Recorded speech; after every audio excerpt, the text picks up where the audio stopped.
सब धरती में कागज करूं लिखनी सब बन रहा है और 7 समुद्र की मछली बनाए गुरु को लिखा नहीं जाए। पूरे धरती का मैं कागज अगर बना लूं और जितने पृथ्वी पर पेड़ हैं उनका कलम बना लिया जाए और 7 समुद्र का मछली या स्याही बना लिया जाए तो गुरु का गुण लिखते लिखते स्याही कम हो जाएगी और कागज भी घट जाएंगे।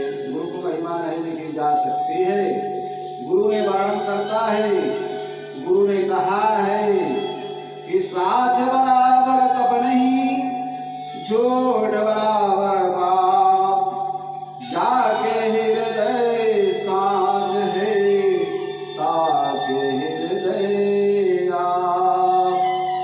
गुरु ने वर्णन किया कि सच्चाई के बराबर कोई तपस्या नहीं है, कोई भक्ति नहीं है, तप के बराबर कोई भक्ति नहीं है और झूठ बोलने के बराबर कोई पाप नहीं है। तो सत्य की महिमा, सत्य क्या है? सत्य की महिमा एक समय की बात है, ग्वाल वालों ने उनके पास बहुत बड़ी एक गाय का झुंड था। वह गाय को लेकर परेशान थे। सरस्वती नदी के तट पर जाते हैं और सरस्वती नदी के किनारे पर एक जंगल था। उस जंगल में जगह पर्याप्त था। उस जगह पर वह एक बाड़ा बनाए और बाड़ा में गाय रहती थी और अपने रहने के लिए वह एक झोपड़ी बनाए। वो झोपड़ी में रहते थे और गाय का देखभाल करते थे। उस झुंड में एक गाय थी, वह परम भक्त सत्यवादिनी गाय थी। सत्य बोलती थी, सत्य ही करती, सत्य ही चलती, सत्य ही देती, सत्य ही देती, सत्य का ही पालन करती थी। उसका नाम था गाय का नंदा। वो नंदा ने वो सारों गायों को एक साथ लेकर चलती है, सबसे प्यार करती है, सबको एक साथ ले जाती है और एक साथ लेकर के आती है। जंगल से आना जाना उसका प्रक्रिया चलता रहता है। वह गायों को ललाट को चाटती है, सबसे प्रेम किया करती है। वह प्रेम से रहती है, भाव से रहती है, सत्य बोलती है, सत्य का पालन करती है। एक समय की बात है, वो सारे झुंडों को लेकर के वह वन में चली गई और चली गई वन में सब गाय चलने लगी। लेकिन नंदा कुछ दूर आगे बढ़ती है।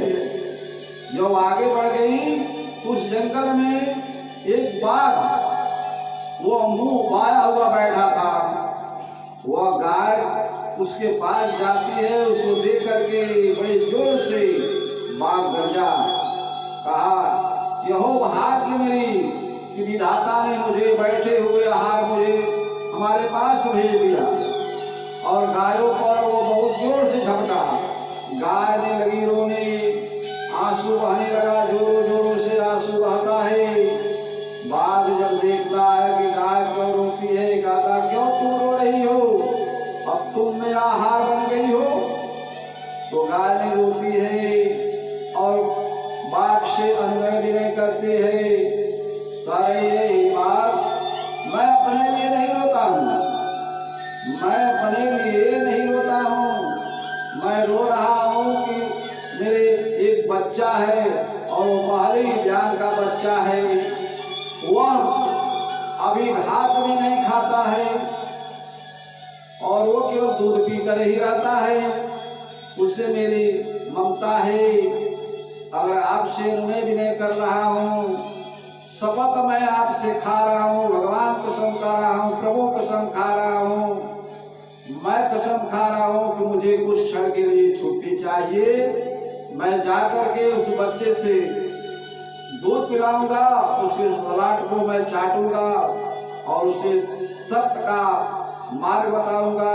सत्य मार्ग बता करके मैं वापस लौट आऊंगा। बाघ को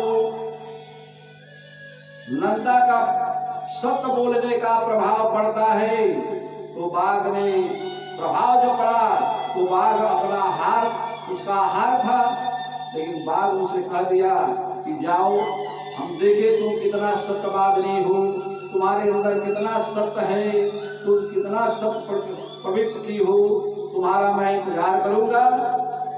तो बाघ जब अनुमति देता है तो नंदा जाती है, वो दौड़ते दौड़ते जाती है और बच्चे का आवाज सुनकर जोरों जोरों से पहुंचती है तो रोना शुरू करती है।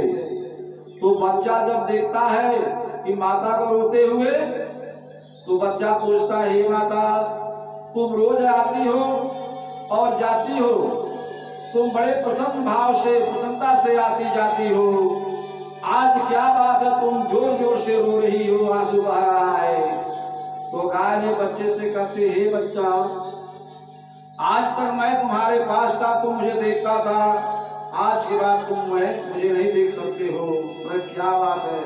तो उसने वो बताया कि मैं वादा करके मैं आया हूँ एक बाग से, मैं उसके पास पहुंच गया हूँ, वादा करके मैं आया हूँ, कुछ घड़ी के बाद मैं वापस आऊंगा। तो मैं अब तुम्हें सत्य का उपदेश मैं बता रहा हूँ। तो गाय को, बच्चे को सत्य का उपदेश दिया कि ऐसे मार्ग में चलना, सत्य पर चलना, नाना प्रकार का उसको सत्य का उपदेश ज्ञान दिया और दे करके कहते, उसका ललाट को चाटी, दूध पिला करके वो कहती मैं अब जाऊंगा। जब जाने को तैयार होती है तो उसके सहेली सखिया तमाम हैं गाय, पूछती हैं नंदा से क्या बात है। तो नंदा ने बताई। तो उन्होंने कहा कि जाने दो, जब तुम वहां चली आई हो तब क्या बात है, अब बाघ से मुख से जब तुम काल के मुख से चली आई तो क्या बात है, जाने दो। नंदा कहती नहीं, मैं उससे वादा करके आया हूँ, वचनबद्ध हूँ, मैं वचन दे करके आया हूँ, मैं उसके पास जाऊंगा। तो गाय वहां से बच्चे को दूध पिलाई और सबसे अपने झुंडों में सबसे मिली जुली। हर लोग उनको मना करते हैं लेकिन नंदा नहीं मानती है। वह भागती भागती वो बाघ के पास पहुंचती है और उसके पीछे बच्चा भी भागते भागते पूंछ उठाया, भागते भागते जाकर के बाघ और गाय के बीच में खड़ा हो जाता है। तो लग रहा है कि उसका बच्चा गाय का वो कह रहा है, हे बाघ मुझे खा लो, मेरी माता को छोड़ दो। ये लगता है, ये संकेत हो रहा है कि बच्चा ही बीच में खड़ा होकर के प्रार्थना कर रहा है, हे बाघ मुझको खा लो, मेरी माता को छोड़ दो। जो कहते हैं, जो अपने लिए झूठ बोलता है वह पापी होता है, जो दूसरे को जान बचाने के लिए कहता है वो भगवान होता है, वो धर्मवान होता है। तो बच्चा ऐसा कह रहा है। तो बाघ ने कहा, देखा, सोचा कि ऐसी ऐसी बात है।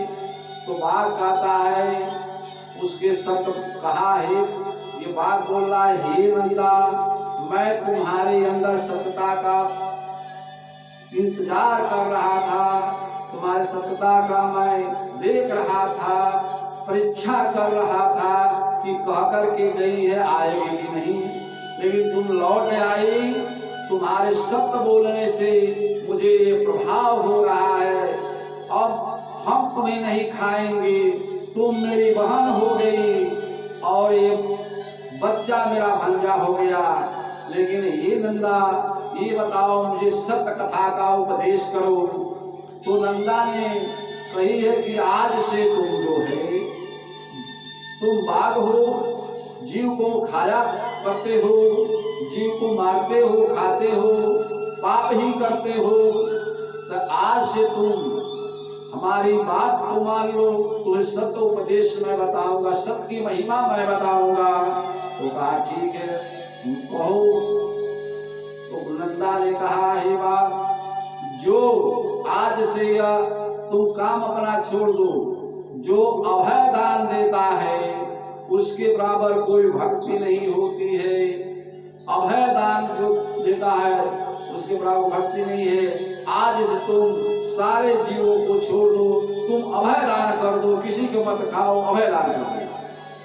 तो जब वो यह सुना, ये है, तो कहा बात, ये नंदा, मैं इस जंगल का मैं राजा हूँ, जंगल में रहता हूँ, तो कोई मुझे उपदेश ऐसा बताओ, अपना नाम बताओ, क्यों तुम सत्यवादिनी हो, तुम सत्य कहती हो, तुम सत्य तुम्हारे अंदर है, सत्यता है, तो मुझे कुछ बताओ रास्ता मार्ग।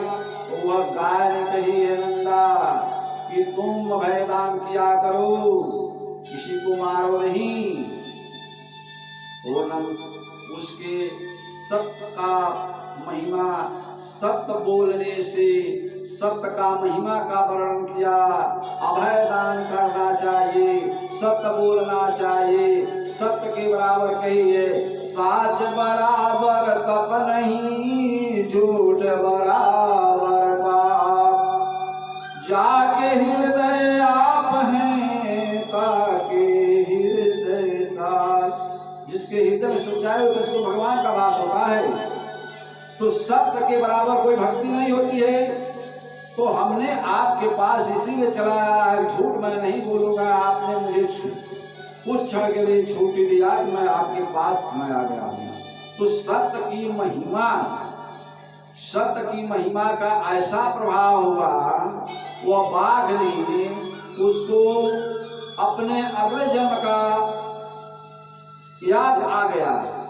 वह कह रहा हे नंदा, मैं तुम्हारे सत्संग से, तुम्हारे प्रभाव से मुझे याद आ गया कि मैं राजा था और इसी जंगल में मैं शिकार खेल रहा था।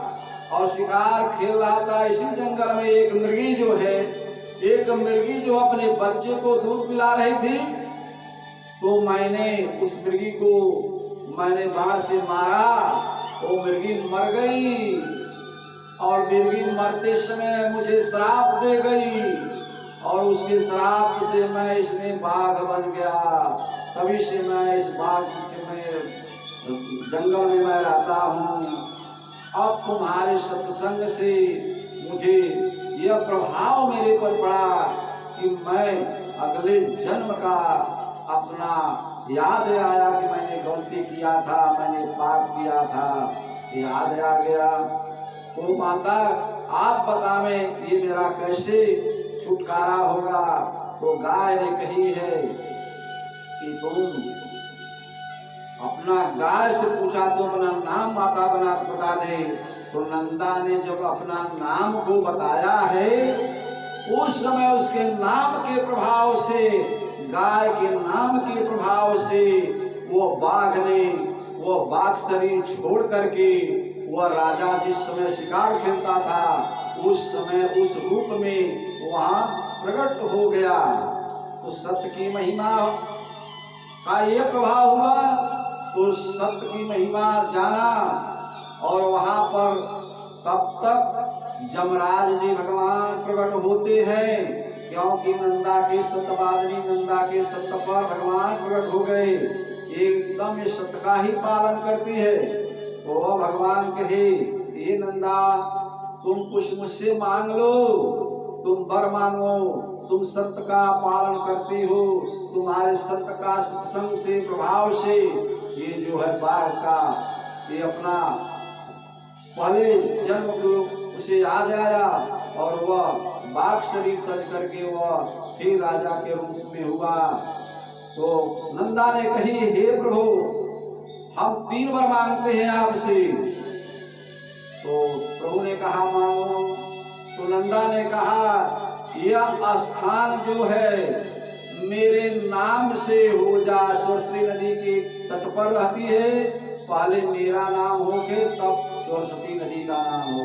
तो नंदा नदी सरस्वती का नाम वहाँ हुआ। और दूसरा वर मांगती है मैं अपने बच्चे के साथ मैं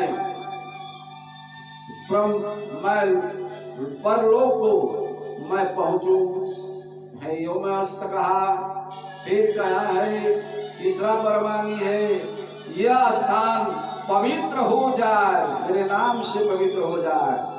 तो जमराज ने 3 वर उसको दिया और नंदा के सत्य का प्रभाव, सत्य की महिमा को लेकर के वह नंदा को विमान सुंदर आया और उस पर नंदा बैठ करके बच्चे के साथ स्वर्गलोक में जाती है। वह स्वर्गलोक चली गई सत की महिमा। और बाघ जो है वो राजा बना, वो राजा बन करके अपने घर को गया।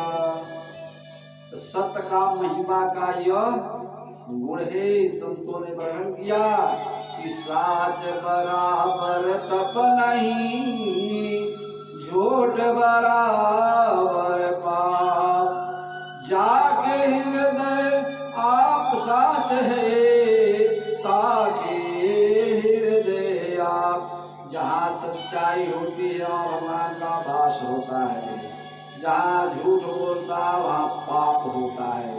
तो सत्य के बराबर कोई भक्ति नहीं है।